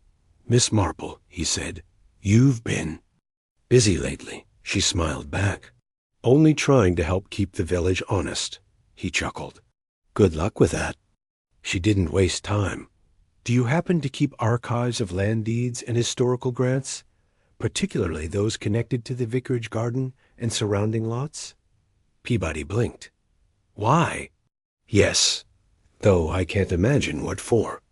Oh, Just curiosity, she said with a familiar twinkle. Curiosity, the polite word for persistence. The back of the vestry smelled of wax, stone, and mouse-chewed parchment. Peabody led her to a dust-covered cabinet that hadn't been opened in years. She worked in silence for over an hour, ledger after ledger. Ink faded to ghost-dash trails. But finally, between two old baptismal registries and a wedding license from 1874, she found it, a handwritten deed, dated 1891. Let it be recorded that the parcel of land adjoining the churchyard, that is to say, the garden area presently under care of the vicarage, shall remain in trust under the parish of Rosehill, and not be sold, developed, nor reassigned, lest its sanctity be violated. And below it, in large, sweeping script, land consecrated in memory of the child Rose High. Miss Marple's brow furrowed. Rose High? The same surname as the Reverend. The same as Judith and Helen. A daughter? A grave? She looked to Peabody. You know anything about this? He peered over his spectacles, squinting. Oh, that would be the infant sister. Died before Helen was born. Pneumonia or scarlet fever, I think. Family never liked to talk about it. There's no grave marker. But the land was set aside. Consecrated ground, technically. Miss Marple felt her stomach drop. Consecrated ground. Land that should never have been touched. And yet, the Broadmoors sold it to a private company only 6 years ago, under Basil Redfern's legal supervision, and Martin Redfern had discovered the original deed. That's why he mentioned it in the letter. He knew Basil had falsified records to push the sale through. And that wasn't just immoral. It was criminal. Back at her cottage, Miss Marple laid the deed carefully on her writing desk, waited at each corner with saucers. She called Inspector Finch. You'll want to see this. When he arrived and read it, his expression darkened. That's forgery, he said. Fraud. At least 2 laws broken. And if the land's consecrated, then any development done on it is null, she finished. And the sale is void. Finch nodded. We'll have to notify the diocese. The buyers. Likely a legal battle. But Basil knew, Miss Marple said softly, and he tried to bury it, just like everything else. Martin died to protect a scrap of earth. Finch murmured. Miss Marple shook her head. No, he died protecting the truth. The land is just where the truth happened to live. The news traveled quickly. By the following day, the land deal was suspended. The planned extension to the Broadmoor estate was halted. The investors, all connected to Redfern and Co., went silent. Rosehill found itself at the center of something larger than gossip. A legal scandal. But to most villagers, it wasn't about the law. It was about memory. And what should never have been disturbed. That Sunday, Helen Hawley stood quietly beside the unmarked patch of grass behind the vicarage. Her mother had never spoken of the lost child, but Helen laid a small white rose there anyway, and whispered her sister's name, Rose. Just once, and the village, for the first time in a long while, felt like it had started to forgive itself. That evening, Miss Marple sat at her writing desk, her notebook open, a fresh cup of tea beside her. The deed was returned to the church. Archives, with Finch's signed confirmation. The locket was given to Judith. Sims was awaiting formal charges. And as the sun dipped low over the village rooftops, Miss Marple allowed herself a moment of quiet. The truth, long buried, had come, up through the soil like roots breaking stone, and though it had left scars, it had also set Rosehill free. The village of Rosehill had settled into a strange, hushed calm. The headlines had faded. The Redfern name was now met with pursed lips and lowered eyes. Basil's legal practice had closed for good, and while Ronald Sims awaited trial in a holding cell outside of town, most villagers had returned to their teacups, hedgerows, and gentle gossip. though the tone was softer now, less smug. More reverent. For Miss Marple, however, peace had never meant forgetting. It meant understanding what had happened and why. Only then could she truly rest. She believed she understood the whole of it now. The affair, the cover-up, the forged deed, the silence around Charles Denning's death. But as dusk fell and the light drew long in her drawing room, someone knocked. At the door, someone unexpected. She opened it to find a young woman standing on her step, her coat damp from a long walk, eyes red-rimmed but steady. "Miss Marple?" "Yes, my dear. She hesitated, voice catching. "I'm Alice Redfern." Miss Marple blinked, then stepped aside at once. "Come in. Of course. You must be frozen." They sat in the parlor, the fire flickering low, the sea. Kettle hissing in the next room. Alice was slight, mid-20s, with Martin's dark eyes and sharp cheekbones. Her hair was tied back in a practical knot, but strands had escaped, sticking to her damp cheeks. She looked like someone who had traveled a long road to say a very short sentence. "I only learned what happened a few days ago," she said. "I'm his cousin, or was. We grew up more like brother and sister." "You were close?" She nodded. "He used to write me letters when I went away to university. Never really stopped. I kept them all." Miss Marple offered a quiet smile. "That sounds like Martin." Alice pulled a crumpled envelope from her coat and set it gently on the table. "This arrived the day after it happened." Miss Marple leaned forward and opened the letter carefully. It was written in Martin's careful, slanting hand. "Alice, I've found something. Something bigger than just Basil. It goes back years. I think the land we sold wasn't ours to sell. I've already gone to Helen, but I don't think she knows the truth. She's not the one pulling strings. I'm going to speak to someone. Tomorrow. If anything happens to me, make sure someone finds the original deed. It's in the church's old cabinet, third shelf down, under the vestry keys." Miss Marple looked up slowly. "He was trying to protect the village," Alice whispered. "He thought if he could prove the land was sacred, he could stop the development and force Basil to confess. He wasn't just worried about legalities." "No," Miss Marple said softly. "He was worried about souls." Alice's hands trembled as she held her tea. He deserved better than that greenhouse floor. Miss Marple placed a hand gently on hers. "And now, because of him, the truth has a name. And a voice." That evening, after Alice had gone, Miss Marple stepped into her own little garden. It had begun to rain again, soft, fine drops that kissed the leaves without sound. She looked to the north, toward the vicarage and the cemetery beyond it. Beneath that earth lay so many stories, not just Martin's, not just Rose's, but generations of quiet tragedies and noble sacrifices, the kind only villagers knew how to bury and never speak of. But every so often, someone like Martin came along, not to stir trouble, but to reclaim what was lost. And Miss Marple, standing there with the rain misting her glasses, thought to herself, the boy didn't just uncover a crime. He reminded a whole village what honor looks like. Back inside, she sat again in her armchair, Samson purring on her lap. The fire was low. Her knitting untouched. She looked out the window into the soft gray twilight and smiled, because in a world of shadows, Martin Redfern had been a lamp. And finally, his light had reached someone who needed it most. Chapter 16. The last lie in the ledger. The rain had washed the dust from Rose Hill's streets, but not from its conscience. 2 weeks after Ronald Sim's confession, and 1 week after Alice Redfern's visit, the Rose Hill Parish Council called a public meeting in the village hall. On paper, the agenda was straightforward: a formal discussion about the consecrated land, the now suspended development, and the future of the vicarage garden. But everyone in Rose Hill knew what the meeting really was: a reckoning.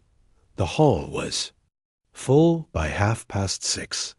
Pews dragged in from the church creaked under weight they'd never been built to carry. A heavy silence filled the room, the kind of silence that follows funerals or scandals, or both. At the front sat the interim vicar, a timid man named Reverend Daltrey, who blinked nervously behind thin spectacles. Beside him, the council chair cleared his throat and began reading from the agenda. His voice too cheerful, too rehearsed. Miss Marple sat near the back, not knitting this time. Just watching. Always watching. It was midway through a dull exchange about boundary lines and stone walls when Mrs. Lily Ackerman stood up. She was not known for public speaking. In fact, she hadn't said much in public since the scandal broke. But tonight her voice rang clear. "My father sold that land to the church," she said. "I remember it. I was just a girl, but I remember the way he talked about it. Said it was hallowed ground. Said no man should ever put stone or steel on it." All heads turned. She held up a folded paper. "My father's will," she continued. "It confirms the land transfer. The original copy. I found it in our loft last week. It names the church as beneficiary, not the Broadmoors, which means Basil Redfern's sale was a lie." A murmur spread. The chair sputtered. "That may need to be verified. It's notarized," she snapped. "And stamped." Miss Marple stood then, calm as ever. "If I may, Mr. Chairman," she said. No one objected, not even Reverend Daltrey. She walked to the front, placed a thin envelope on the table, and spoke plainly. The deed from 1891 was never rescinded. The will Mrs. Ackerman has matches the church's own records. Together, they prove two things. The Broadmoors never owned the vicarage garden. And Basil Redfern knowingly forged the sale document. Gasps. One woman fainted. Someone dropped a teacup. Miss Marple wasn't finished. "But that's not the only lie we've lived with." She turned to the new vicar. "I reviewed your church's financial ledgers, Reverend Daltrey." Quietly. "Just curiosity, of course." A few titters of uneasy laughter. "I noticed payments, small, regular, and going back almost a decade, made to a name that stood out." She paused. "Ronald Sims." Now all eyes were fixed. "I believe those payments were hush money, marked as grounds maintenance, but far more than what such a role would require, and always issued from a discretionary account overseen by Reverend Hawley and approved by Basil Redfern." Even Reverend Daltrey looked shaken. "They paid him to keep quiet," Miss Marple concluded. "About Charles Denning, about the night in the greenhouse, about everything." Silence fell like a curtain. Then applause, not wild, but sincere. Even stunned. Miss Marple didn't stay long after. She never did. By the next morning, the Ackerman family's legal team had formally challenged the land transfer. The diocese agreed to cooperate fully. The vicarage garden would be declared protected, and a small memorial was proposed, a stone bearing the name of Rose Hawley, the child who had never been marked before. And beside her, Martin Redfern's name would also be engraved. Two lost souls, remembered at last. Miss Marple spent the afternoon in her garden, snipping back rosemary, retying her sweet peas, watching Samson bat lazily at a bee. She felt no triumph, only clarity. Rosehill had been carrying a sickness, a polite, well-dressed illness, hidden under hymns and contracts and tradition. Now it had been named, and naming something, Miss Marple knew, was the first step toward healing it. That evening, she received a single note on crisp ivory paper. No signature, just one line. "You were right. We were all cowards. But you weren't. Thank you." Miss Marple smiled softly and tucked it into her scrapbook. One more truth. Folded, filed. Safe. The days that followed the parish meeting passed quietly, not in the uneasy hush of denial, but in the gentle stillness of healing. Gossip had turned into reflection. Even the morning paper seemed less hungry for scandal now. And in the churchyard, 2 new stones had been laid. One bore the name Rose Halley, small, simple, a lamb carved into its upper corner. The other stood not far from it, slightly taller, its granite polished but unadorned, reading, Martin James Redfern, 1989-2025. He told the truth. Miss Marple visited on a Tuesday. No special reason. Just the kind of day Martin would have liked. Quiet, overcast, with the scent of thyme and wet earth. She stood for a long time in silence, watching a robin hop between the graves. She had known many souls in this village, but very few like Martin. He hadn't been brilliant, or forceful, or charming. He had simply cared, and he had been brave. She was turning to leave when she noticed someone sitting on the stone bench under a yew tree. An old woman, her back curved like a question mark, with hands folded tightly in her lap. Agatha Ferris, Rosehill's oldest living resident. Some said she was nearing 100. Some said she'd passed it and wouldn't admit it. She lived in the cottage nearest the old mill and rarely spoke above a whisper. Today, though, she looked up as Miss Marple approached. "You've stirred things, Miss Jane," she said, her voice thin but sharp. "Not that I'm complaining. I only helped uncover what was already breaking through the soil." Mrs. Ferris chuckled softly. "You did more than that. You turned over bones the village had long agreed not to mention."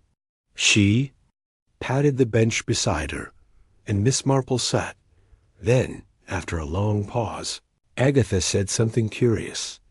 "I saw them, you know, the night Charles Denning died." Miss Marple turned to her, very still. "You were there?" "Not there," she said, "but close. I lived in the back cottage of the Broadmoor estate then.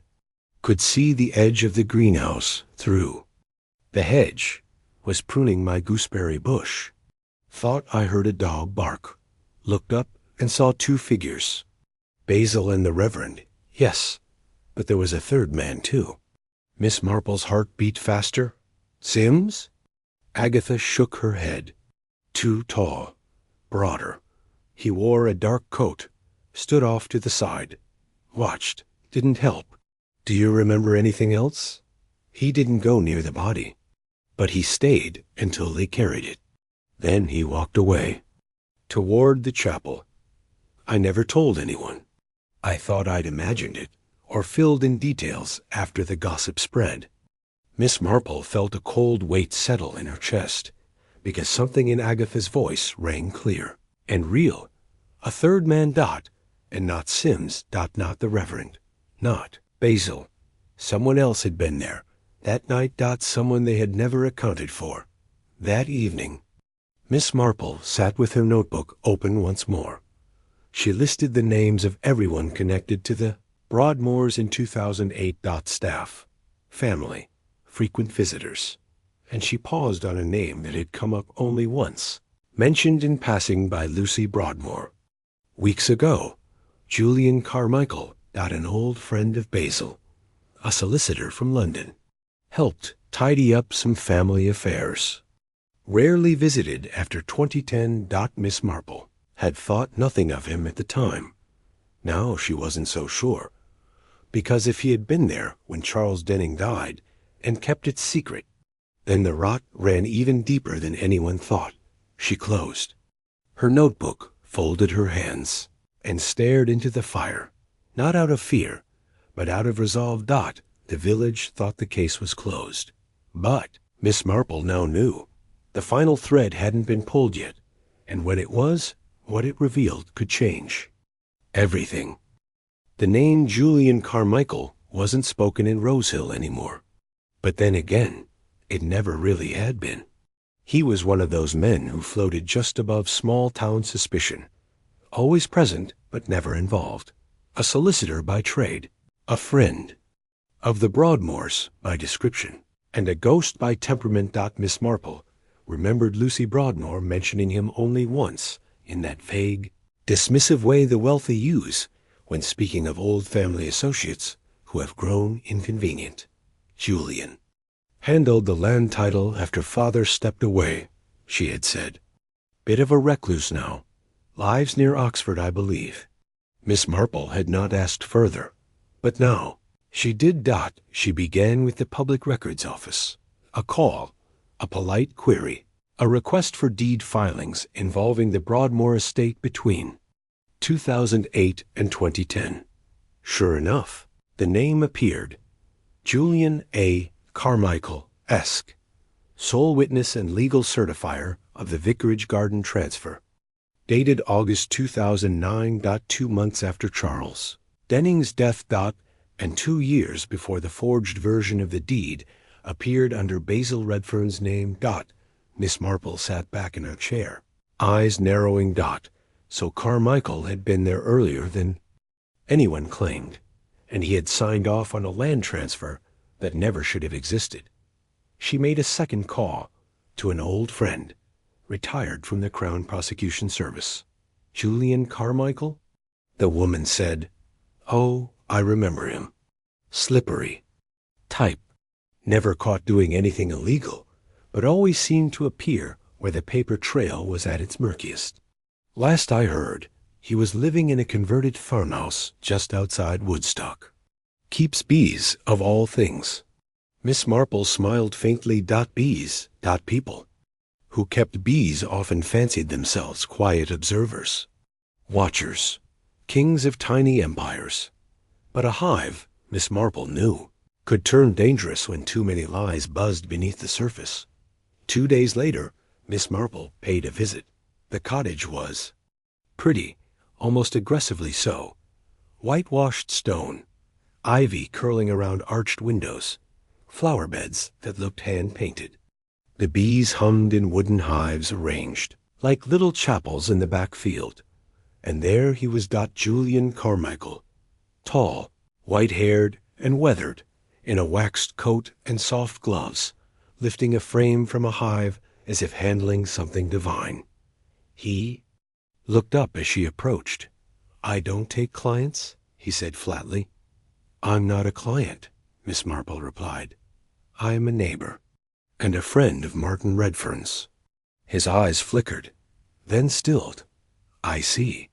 He did not offer tea, but he did not send her away.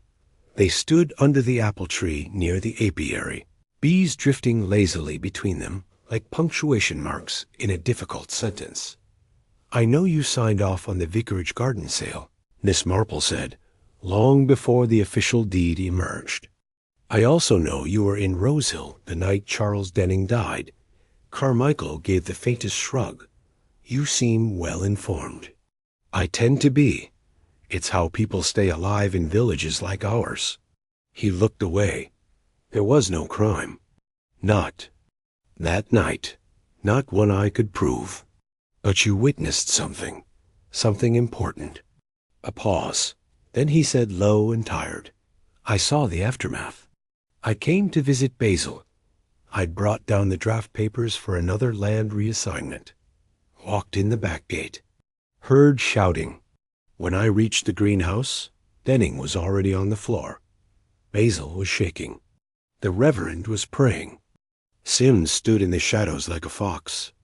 And you didn't report it." "No one wanted it reported," he said. "And I suppose I told myself it had been an accident, that Basil had acted to protect Judith. And if it had gone public, it would have destroyed lives."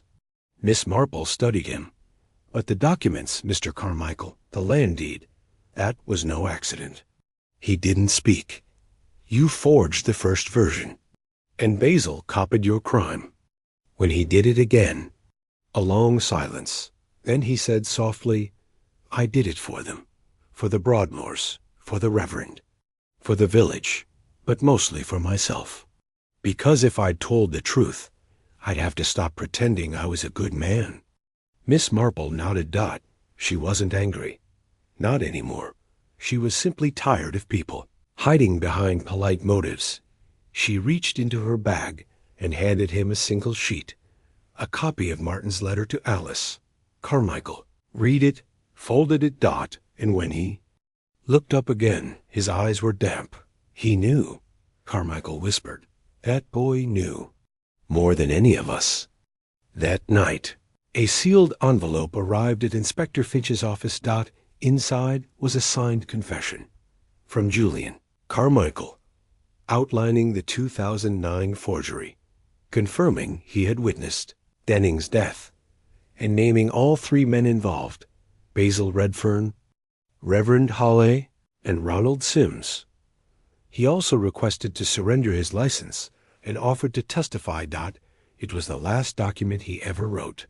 The next morning, his housekeeper found him sitting under the apple tree, eyes closed, bees humming around. Him. Gone. Peaceful. But not innocent.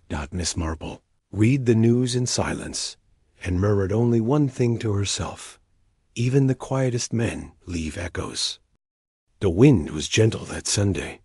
The kind of wind that rustles paper gently, brushes against the nape of the neck, and feels oddly like someone tapping you on the shoulder just to say, I'm still here. Rose Hill gathered in the churchyard. Not for another scandal, but for a memorial. Martin James Redfern. This time, no one looked away. No one whispered. Even those who had once doubted him, called him nosy, odd, or meddlesome, stood in respectful silence as Reverend Daltrey read from Psalm 85, his voice cracking slightly. And when he paused for the moment of silence, the entire village stood still. Birdsong, not the creak of an old weather-vane. And one small, sudden breeze lifting the corner of Miss Marple's shawl. She smiled. After the service, Alice Redfern approached her. She looked composed, older somehow than just a week before, and held a small leather-bound notebook in her hand. I found this, she said, under Martin's bed in a box marked Greenhouse Final. He'd written most of it in the last month before he died. Miss Marple took it gently. Have you read it? Only the first page, I thought. I thought you should be the one.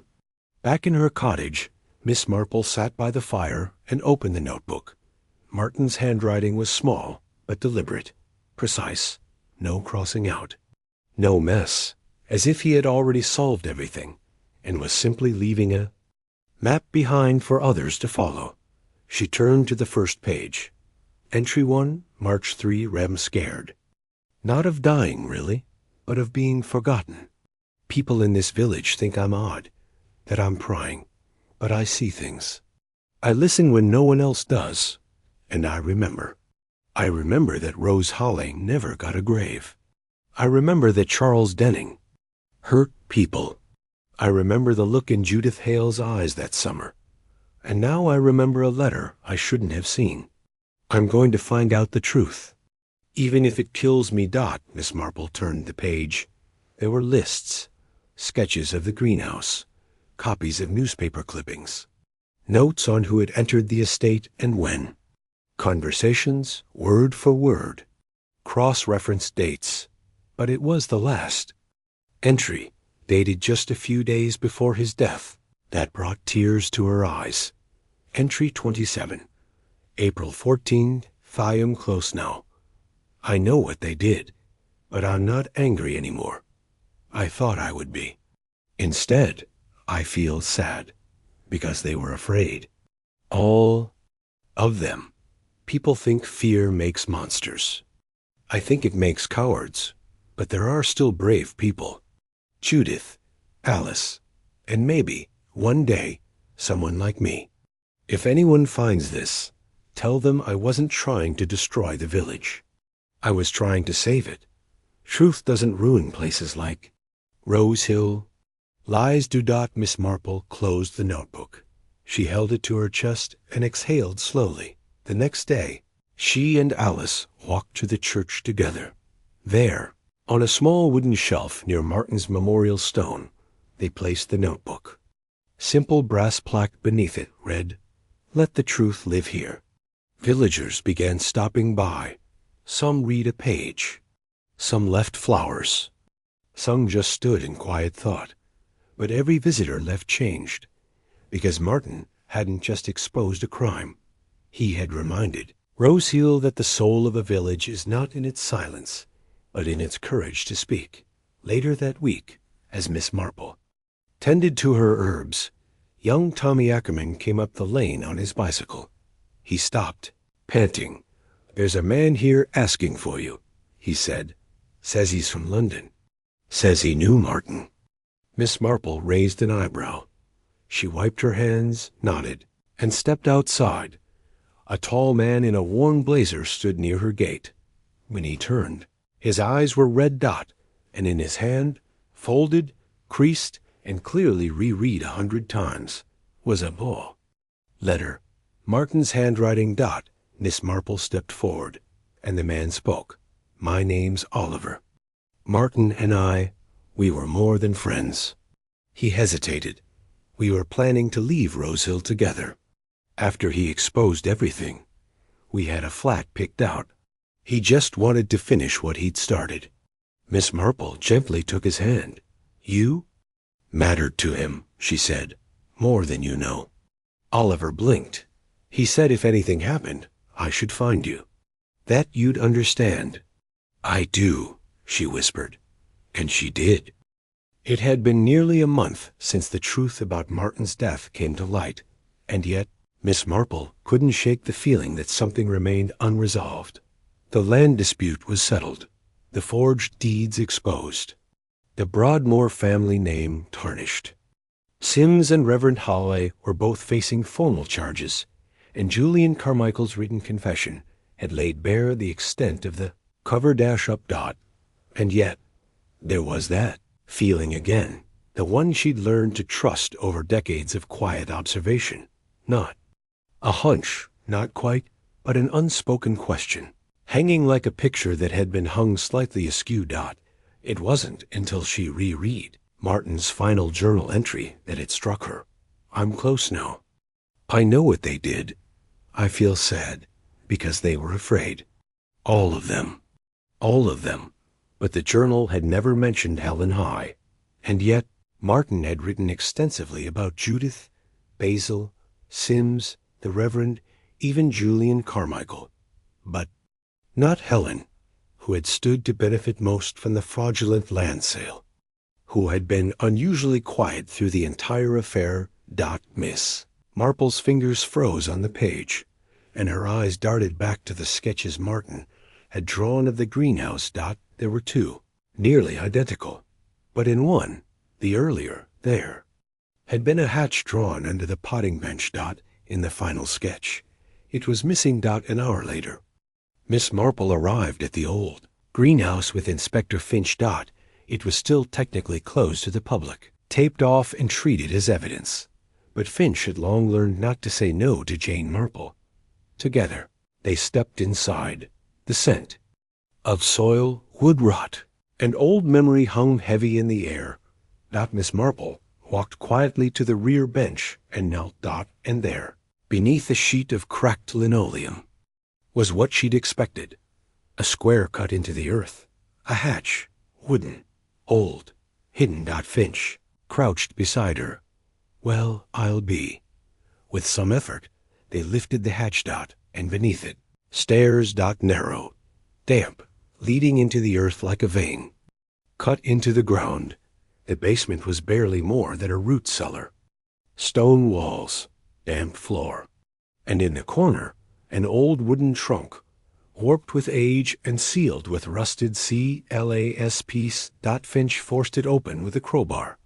Inside were two items, a canvas bag and a ledger. The bag contained photographs, faded Polaroids. Dozens of them. Most showed landscapes and parties, but some were of children, unsettling. Posed, private.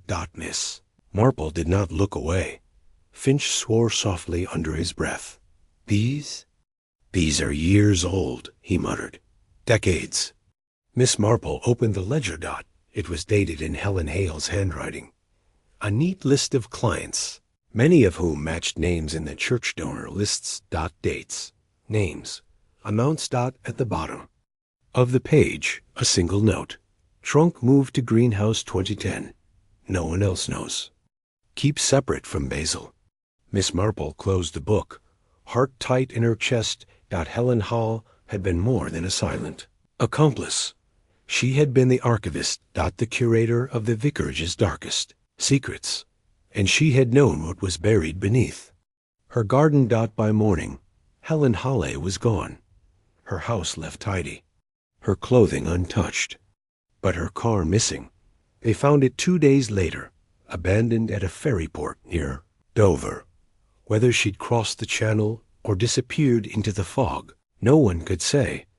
But Miss Marple knew one thing: she would never return to Rosehill.